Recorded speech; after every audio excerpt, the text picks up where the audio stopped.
Bharatiya Janata party आम आदमी party के मुख्यमंत्री और उप मुख्यमंत्री मनीष सिसोदिया के खिलाफ मोर्चा खोले बैठे हैं। बात दरअसल ये है कि फीडबैक यूनिट नाम से एक यूनिट बनाया गया था आम आदमी पार्टी द्वारा, जिसमें फीडबैक यूनिट के नाम पर आम आदमी पार्टी ये आरोप लगा रही है कि जासूसी की गई, जिसके बाद दिल्ली के एलजी वी.के. सक्सेना ने भी मनीष सिसोदिया के ऊपर मुकदमा दर्ज करने की सीबीआई को अनुमति दे दी है। इस वक्त मैं मौजूद हूँ जहाँ पर ये प्रदर्शन चल रहा है शहीदी पार्क के बाहर। लोगों से जानेंगे, भारतीय जनता पार्टी के कार्यकर्ताओं से जानेंगे कि आखिर जासूसी किसकी की गई और जासूसी क्यों की गई। अब ये तो अब जांच पड़ताल शुरू होगी, एफआईआर दर्ज हो जाएगी, सीबीआई जांच पड़ताल को जब आगे बढ़ाएगी तो मालूम हो जाएगा कि लेफ्टिनेंट गवर्नर की जासूसी हुई या नहीं हुई, लेफ्टिनेंट गवर्नर के ऑफिस में जो अधिकारी हैं उनकी जासूसी हुई या नहीं हुई। यह जानकारी भी आ रही है कि जजेस की भी जासूसी हो रही थी, एमपीज की भी जासूसी हो रही थी, एमएलएज की भी जासूसी हो रही थी। तो ये तो जांच का विषय है। और आज दिल्ली प्रदेश भारतीय जनता पार्टी के हजारों कार्यकर्ता शहीदी स्थल पर एकत्रित हुए हैं और यहाँ से पैदल मार्च करके दिल्ली सेक्रेटेरिएट जाएंगे, जहां दिल्ली के चीफ मिनिस्टर अरविंद केजरीवाल का ऑफिस है, और अरविंद केजरीवाल से मांग करेंगे कि जासूसी कांड में दिल्ली के deputy chief minister Manish Sisodia सीधे तौर पर सम्मिलित हैं, समय गवाए बगैर उनको उनके पद से तुरंत बर्खास्त किया जाए। यह मांग दिल्ली प्रदेश भारतीय जनता पार्टी के कार्यकर्ता दिल्ली के चीफ मिनिस्टर अरविंद केजरीवाल से करने के लिए थोड़ी देर के बाद सेक्रेटेरिएट की ओर मार्च करेंगे। देखिए, जो सरकार आई थी कि हम अलग तरह की राजनीति करेंगे, उनकी राजनीति यही है। पानी वो दे नहीं सकते, बिजली वो दे नहीं सकते, सड़कों गड्ढे भर नहीं सकते, जल भराव वो रोक नहीं सकते, बच्चों को शिक्षा दे नहीं सकते, जासूसी कर सकते हैं, वो भी सरकारी पैसे से, गैर संवैधानिक तरीके से। तो ये बात कैसे बर्दाश्त की जाएगी? तो इसके लिए भारतीय जनता पार्टी आज सड़कों पे। आगे क्या रहेगा अगर मुकदमा दर्ज हो जाएगा सीबीआई की जांच में, क्या लगता है कौन कौन से नाम आ सकते हैं? देखिए, ये तो जब जांच होगी उसके बाद ही पता चलेगा। दूध का दूध।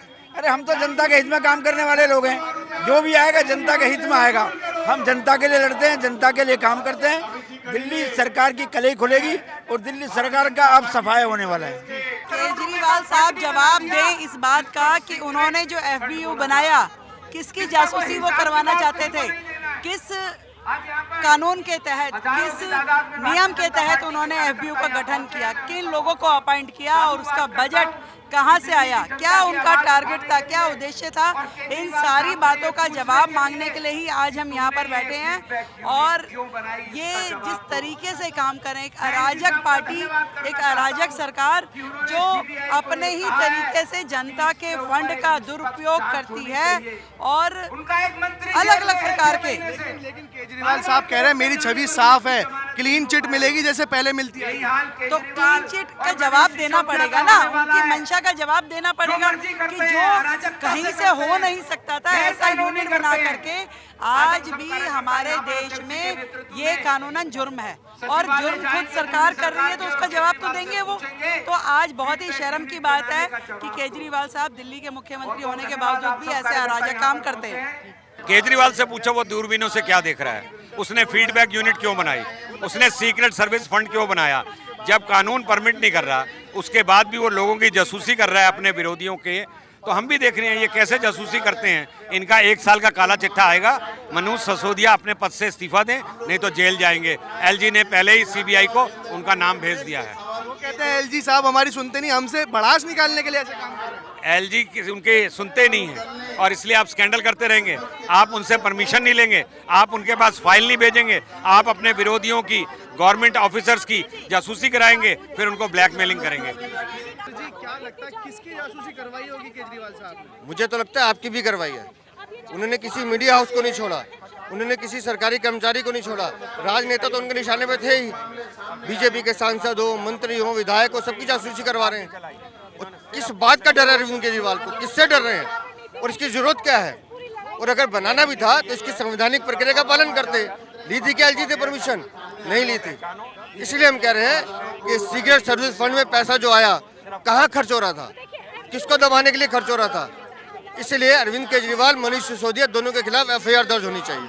आगे क्या क्या रहेगा अगर आज यहाँ से अगर वहाँ तक आवाज़ नहीं पहुँच पाती, आगे का क्या रहेगा? दिल्ली सचिवालय से तिहाड़ जेल भेजना है दोनों को। तिहाड़ जेल में ऑलरेडी उनके एक मंत्री है। कोई बात नहीं, कंपनी होगी, पूरी कैबिनेट वहाँ बैठेगी, चिंता मत कीजिए। केजरीवाल भ्रष्ट है, उसे अपनी चिंता खा जाती कहीं मैं फंस ना जाऊं, इसलिए वो दूसरों की जानकारी लेना शुरू कर दी। जो 15 साल जो 2015 में एक यूनिट बनी थी कि सदन को सशक्त करने के लिए एक व्यवस्था बनाई गई, उस व्यवस्था का गलत इस्तेमाल करके जासूसी करनी शुरू कर दी, सम्मानित व्यक्तियों की जासूसी। भ्रष्टाचार में लिप्त है इसके सारे मंत्री। कोई मंत्री जेल में किसी रेपिस्ट से मसाज करवा रहा है, जेल में पड़े हुए हैं, दुनिया भर के घोटाले कर करके सरकार चला रहे हैं। जनता भोली भाली थी, इनके बहकावे में आ गई, लेकिन अब जनता को पता लगता जा रहा है कि केजरीवाल कितना भ्रष्ट है, पूरी सरकार भ्रष्ट है। मैं भारतीय जनता पार्टी अल्पसंख्यक मोर्चे का महामंत्री होने के नाते से मैं अपनी कानून व्यवस्था से, कानून प्रणाली से मैं ये आह्वान करता हूँ, मैं ये डिमांड करता हूँ कि केजरीवाल पर FIR दर्ज हो, ऐसे जेल की सलाखों के पीछे भेजा जाए। तो जैसा कि इन्होंने बताया कि दिल्ली के मुख्यमंत्री अरविंद केजरीवाल ने फीडबैक यूनिट के नाम पर दिल्ली के विपक्ष यानी भारतीय जनता पार्टी के ऊपर पैनी नज़र रखी और उनकी जासूसी की जो गैर संवैधानिक है। और जब फीडबैक यूनिट बनाई थी तब भी LG की मंजूरी नहीं ली गई थी, लेकिन अब जवाब जो इसके ऊपर जो पलटवार करेगी आम आदमी पार्टी, उसका इंतज़ार है कि आखिर वो क्या कुछ कहती है।